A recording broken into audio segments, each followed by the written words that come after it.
Hello, this is Ella here, and sorry if I sound a wee bit sick. For today's video, I'm gonna be spinning a wheel that has everything that I've ever been a fan of, that I remembered at the time of making that wheel, and drawing all the characters that are my favorites from it. Oh my gosh. Because there's so many things that I'm a fan of, and I haven't gotten a chance to do art for a lot of the things I've been a fan of, so I thought that this would be a fun little idea. So I'll be doing 4, and then I'll be going back to the list maybe sometime in the future, because I really like drawing characters I'm a fan of. Okay.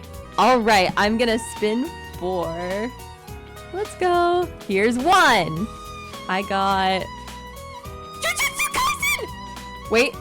Shadow House! Let's go. Why are you screaming? Oh, my bad. Okay, I'm glad you're excited. So for the first one, I got Shadow's House. I will not spoil anything for any of these things, whether it's like video game or show, etc., just because I want people to have a chance to be able to experience it themselves. So if anything, I'll just give a quick synopsis of it. I've already said this in a different drawing video, but I really like Shadow's House. It's my all-time favorite manga. I'm sorry, Blue Lock. I still really like Blue Lock though. It's just there's something about Shadow's House that hits different. But without spoilers, I'd like to say that Shadow House is very similar to Promised Neverland, in the sense that there's a lot of mystery and the whole world is very extensive and different, and you get to learn stuff that the characters learn as you're learning too, which I always think is really interesting. And I'm a big fan of mystery, so that's another thing that Shadow House has that I think is really interesting. I looked up a synopsis on the IMDb page. Well, I just looked up Shadow House synopsis, and it said on the IMDb page that in a grandiose mansion, a young, cheerful living doll begins to serve her shadow mistress, only to find out through their bonding that things are not what they appear to be.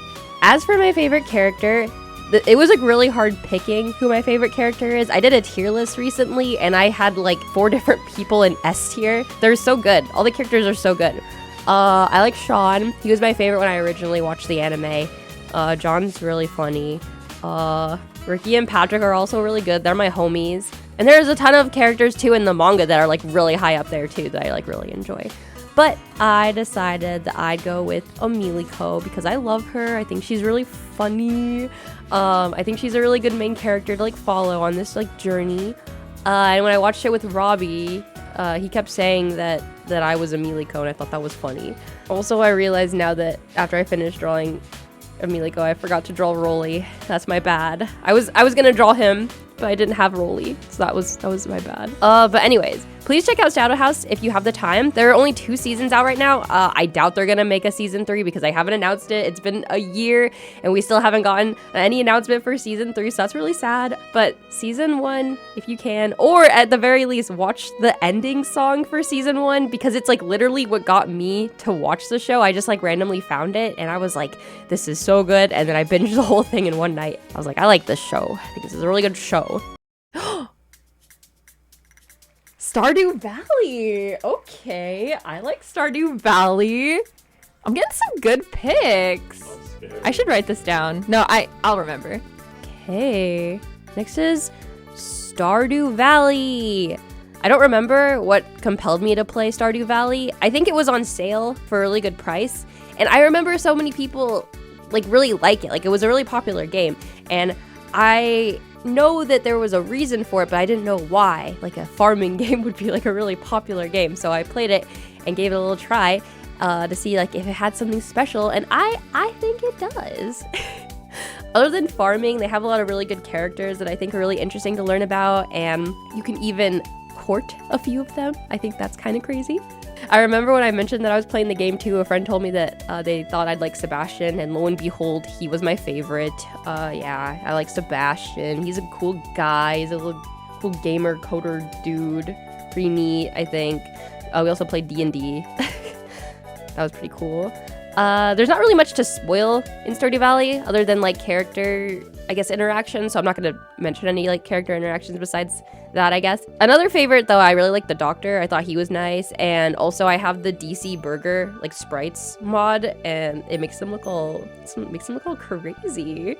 The game's supposed to be really cozy, and it kind of has the same hold on me that I feel Sims had for a while, where I could see myself being going deeper and deeper into a hole of playing it for hours on end. I do have a lot of hours on it, but Luckily, I don't have as much free time to put in a lot of hours into a game like that.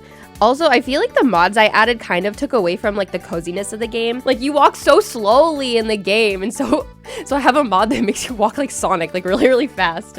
And so I speed around, and I think that like the slowness like helps you with time management, but I don't have time to walk slowly. I gotta get around. I gotta say hi to my homies. Oh, also there was like this really nice scene. Like all the events are really cute, and like one of the events, specifically the jellyfish event, was like what made me be like, oh yeah, this game is epic. I love this game. Oh, also, even though I drew Sebastian, I don't know if he's 100% my favorite anymore. Yeah, I finally figured out how to add the Stardew Valley expanded like expansion thing. I don't know what it's called. And there was this guy, his name's Victor. He's kind of cool. I don't know. He's just a nice little guy. I like him. I like him a lot. But I also felt really bad because I married Victor in my new world, and I had the Sebastian having a crush on you mod. So I felt really bad because he still go up to me and be like, tee hee hee. And I'm just like, Sebastian, leave me alone. I'm a married woman. But that's Stardew Valley for you. You should play it. I think it's really fun. What's it gonna be? Oh, Fire Emblem? Oh! Detroit Become Human. That is not Fire Emblem. No, it was really close to all the Fire Emblems. Okay. That's a good pick. Next is Detroit.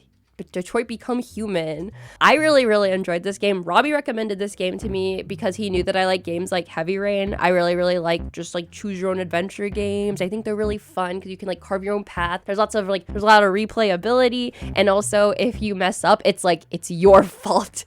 It's all your fault. And so I like games like that. I think they're really good. And when I played Detroit Become Human, I was like, this game is crazy. I like this game.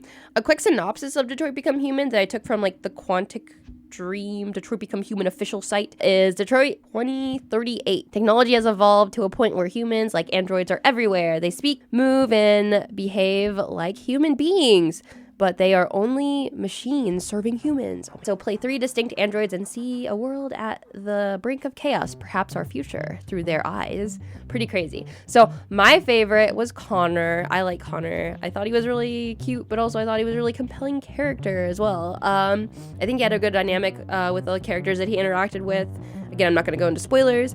I'm just going to say I'm bummed because I did not go down like a good path when I played originally because I played very wishy-washy. But I did replay the game and got some cool, good endings. I also went down like the rabbit hole too of like watching all the videos on like how they were made, all the face stuff that they set up with all like the moving around and the jumping around before they like made it into like a game. And also I watched a video explaining how they did like the songs for each of the characters and how like each of them had like a different vibe and how each person, like there was a different person for each character that made the songs. I thought was really interesting. Like I think they designed like a whole new instrument type thing for Connor's song, which I thought was really cool. I also made my own theme that if I was in the game, like my own little theme that would play, and I also posted it on this channel. But yeah, good game. Highly recommend it. Last one.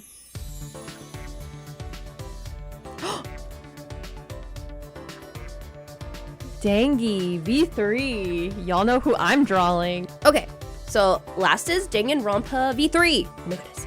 So I mentioned this before. I played V3 the day it came out. Literally, Robbie and I were hoping that he'd pass his driver's test, like literally just so we could come over and play the game, which he did. And it also came out during the time we were working on our own, like Danganronpa like fan game, Friendly Facade, which is now just like its own heavily inspired Danganronpa Your Turn of Dime. It's like heavily inspired by games like that. So both of us were really into Danganronpa at the time that it came out. In case anyone doesn't know V3 or Danganronpa, I'll just read like the synopsis that showed up on the wiki page when I googled it. So the series follows 16 high school students locked inside Hope's Peak Academy, their high school. The students are threatened by anthropomorphic bear Monokuma, who gives them only one way to leave the academy: to murder another student and not be found guilty in the subsequent trial. Pretty crazy. So there's 3 plus ultra despaired girls, I think. Yeah. And it's a pretty good game. Yeah, I was really into it back when it was out, when it first came out. Before V3 officially came out, Robbie and I were like really obsessed with watching the trailer at the time. Like we watched it so many times because it was so funny. Because Himiko, who's our favorite character, she kept saying lines like, well, that's settled, let's go home. Well, that's And it's like, what do you mean, let's go home? You guys are trapped there. You guys can't go home. I thought she was so funny, and her voice was really cute too. And like, so going in, she was my favorite, and going out, honestly, she was still my favorite. I don't think she disappointed. I don't know what the consensus are on like how people overall feel about Himiko, because I know a few people think that she's like annoying and stuff, but I'm not sure what like the ultimate consensus is of her. Ultimate. But yeah, so here are my drawings of my faves, and I'm excited to do more on the list because there's so many. It's kind of crazy.